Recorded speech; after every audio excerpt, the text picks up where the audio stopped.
Here's the truth. Sellers and brokers don't always choose the highest price. Oftentimes, they choose the buyer they trust the most. So, how do you make brokers and sellers like and trust you, even if you've never done a storage deal before? Well, that's exactly what this video is about. And if you stick around to the end, I'm going to give you free access to what I call my secret weapon that has allowed me to close more storage deals. Now, let's face it, if a broker doesn't feel confident in you and your ability to close, they are not going to pitch your offer hard to the seller. So even if your numbers are super strong, even if you have the highest bid or the highest offer for that storage facility, if a seller and a broker doesn't feel confident in your ability to close, they're going to go with somebody else who has given them that certainty, who has instilled that confidence, regardless of their experience level. They just want to work with somebody that they know is legit, somebody that isn't going to put the facility under contract, eat up a bunch of the due diligence days, and then possibly not even be able to get funding and financing to get the facility closed. And that's where my secret weapon comes in. It's the buyer info sheet. It's a one-page document that positions you like a pro, even if you've never done a storage facility before. Now, in the next few minutes, I'm actually going to walk you through exactly what is in this buyer info sheet, my AKA secret weapon, and how you can use it to close more storage deals faster. So I've put together this presentation for you to dive into exactly what you need to have in this buyer info sheet. Now, again, I really want you to understand this because this is super important. It's not always about the highest price and it's not always about the best terms. Yes, those are two key components to any offer you make on a storage facility, but it's also about the trust factor. It's about making sure that they feel confident and certain that you as the buyer, you presenting the offer, you can get this deal to the finish line.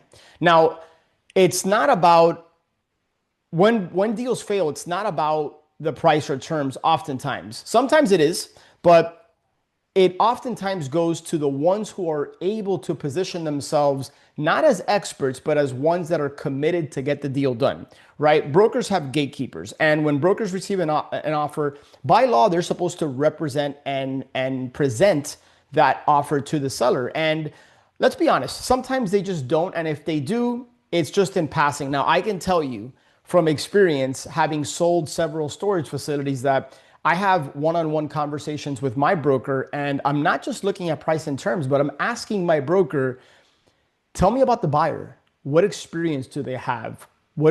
How does their balance sheet look? Do they have assets? Do they have any experience in real estate? Do they have any type of holdings? How have they communicated to you? How have they treated you? So, and that's just me as a seller. Now, I've spoken to other sellers who have worked with brokers who have told me the same thing, is that many times you're going to evaluate the buyer, not just the terms in the offer.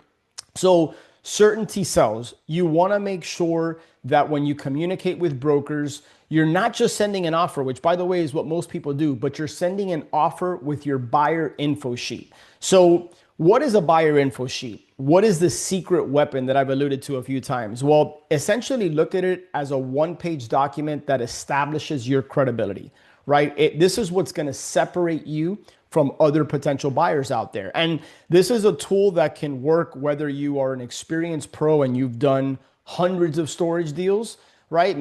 Or you're looking to buy your first facility, which if you're watching this video, you're probably in one of those two camps. Either you've done storage deals before and you're just looking to get a slight edge, you're looking to pick up some tools, or like most people, you haven't bought a storage facility yet.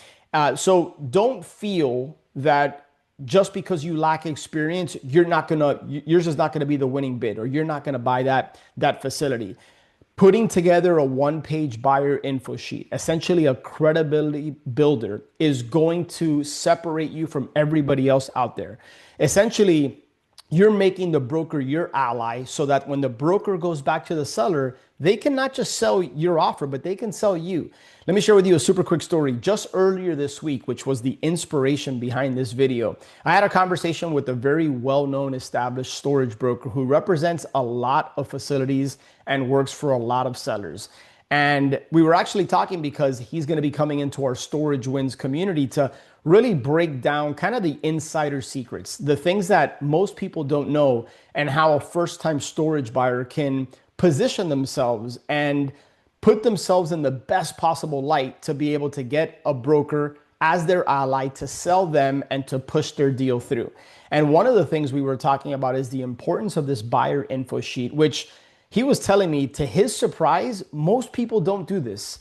Now, you're going to be equipped with the knowledge. Again, if you stick until the end, I'm going to share with you exactly where you can get my secret weapon, my one-page buyer info sheet template that now you're going to start presenting your offers to not just brokers, but to also sellers along with this offer. So that's the key here. It's a credibility builder, and it's one that's going to separate you from everybody else. Now, what are the key components that go into this buyer info sheet, this credibility builder? Well, first of all, it's who you are, right? Just a quick snapshot. Now, keep in mind, this isn't a 2 or a 3-page resume. You want to keep it short, brief, concise, but to the point. You want to let them know exactly who you are. Obviously, your name, your contact information, where you're located, a little bit of background. If you have any business experience, if you have any real estate experience, of course, you want to include that. If you own any assets, even if it's just your own home, because a lot of people watching this, like, they might not own any assets, or they might just own their home. Well, include that, right? You want to include absolutely your track record, because remember what we're trying to do.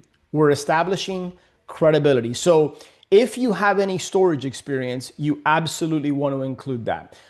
If by the way, and I'll talk about this here shortly, if you have invested in your storage education, maybe you are part of a coaching program like Storage Wins, maybe you're part of a mastermind, or you're part of other professional communities, you 100% want to include that. And I'll elaborate a little bit more on that in a few minutes, but you want to include any real estate holdings you have, your portfolio. Even, by the way, if you have already sold, include that, because that shows your track record. If you have a team that you work with, if it's a virtual assistant, if you have any financial advisors, CPAs, bookkeepers, attorneys, you want to include essentially what is the makeup of your team, right? Now, this is when I've seen buyer info sheets, this is one part that oftentimes I don't see. It is, what is your vision for the property? What is essentially your plan for this property, right? Like, is it a value add deal? If so, what do you plan to do to that facility? You know, what capital improvements, what we call CapEx, capital expenditures, what are the improvements that you plan to make to the facility? What does the marketing game plan look like for you? How do you plan to create value? Now, one of the reasons I think you sharing your vision on this buyer info sheet is so important is because it shows the broker and the seller that you're not a fly by night. You're not a onesie. You are somebody who's done their homework. You've thought through the process, and it just puts you in a space where it shows that you are committed to close on this property. Why? Because you've thought through the process. Maybe you have a business plan, you have a vision. You're not somebody who's just, again, sending out a bunch of blind offers, tying it up, and then seeing what you have. And I've seen that approach, and oftentimes it can burn relationships. And that's one of the most important things is you want to keep your name and your reputation intact. Always do what you say you're going to do. Always seek to build and maintain relationships with brokers and everybody you work with. It's a really, really small industry, and word gets around quick. So you want to share in terms of the vision, what's your timeline for the project, right? How quickly could you close? How are you getting the deal funded and financed? And that kind of transitions and is a bridge to this section, because let's be honest, this is a very important key component that sellers and brokers are going to evaluate when the broker presents your offer to the seller. Is how do they plan? Okay, so here's the price, right? The deposit, the how many days of due diligence they're requesting when they say they can close, but how are they going to get this funded? Is it all cash? Is it conventional bank financing? Is it SBA? If you are going with some type of traditional financing, bank financing, do you have some type of pre-approval, right? If you do, you absolutely want to include that along with your offer and your buyer info sheet. So think about, you're essentially selling yourself, not just the offer. So anything that you can provide to the broker while maintaining it tight, compact, brief, and to the point, giving the broker all of the weapons and ammunition that they need in order to be able to push your offer through. That's the idea here. So you might have proof of funds, right? Redacted bank statements, a commitment letter, anything that can elevate you above any other offer that that broker and seller might be considering. Now, I kind of touched on it in the last one, but this is so important. When I bought my first storage facility in Mississippi, which was about a 43,000 square foot facility across 340 units, I went the SBA route. In other words, I went to the Small Business Administration through Live Oak Bank, and I was able to get 85% financing through the SBA to purchase my storage facility for just under $1.6 million. And I brought in, I've shared the story in the past, but I brought in an equity partner. I brought in somebody to fund the 15% that we needed, plus money for some improvements, and he got a piece of the deal. He became owner in the project as well. I can tell you that the representatives at the bank that I spoke to, several of them told me that the fact that I had invested in my storage education, the fact that I was working with not just one coach, but several coaches, that gave them confidence that I had the support and the backing. And so if you're looking to buy your first storage facility and you don't have a coach, you don't have a mentor, you don't have somebody that can guide you through the process that has bought storage facilities, maybe you're not plugged into a community of like-minded people to share knowledge and resources as assets, it's a mistake. And it can be the difference between you getting an offer accepted and not getting an offer accepted. And like I said, I've had numerous bank reps tell me that you absolutely, if you're a part of a community like Storage Wins, if you have a coach like myself or somebody else, you want to include that in there. And if you can include some background information on your coach and their history, their experience, that can also help you as well. So as an aside, if you are serious about buying your first storage facility, I want to encourage you to click the link on the description below, storagewins.com/apply, and just submit the information and we'll have a conversation and see if it's a fit. Now, I want to share with you a few things in terms of formatting tips. I've said this already. You want to keep it to one page, no more than one page. You want to keep it concise. Include some visual elements. If you have any headshot pictures, if you have a picture of your family and you feel comfortable including that.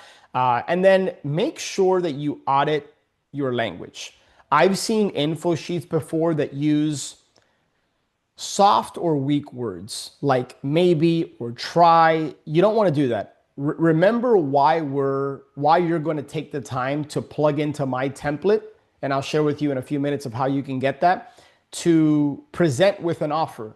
Is you want to establish credibility, you want to bridge the gap of trust, and you want to get them to know, like, and trust you so that the broker becomes your ally and can push your offer. So you want to make sure that in that info sheet, you're communicating with confidence. So if you want my secret weapon, my buyer info sheet template, here's what we're going to do. There's going to be a link in two places. In the comments, it should be a pinned comment.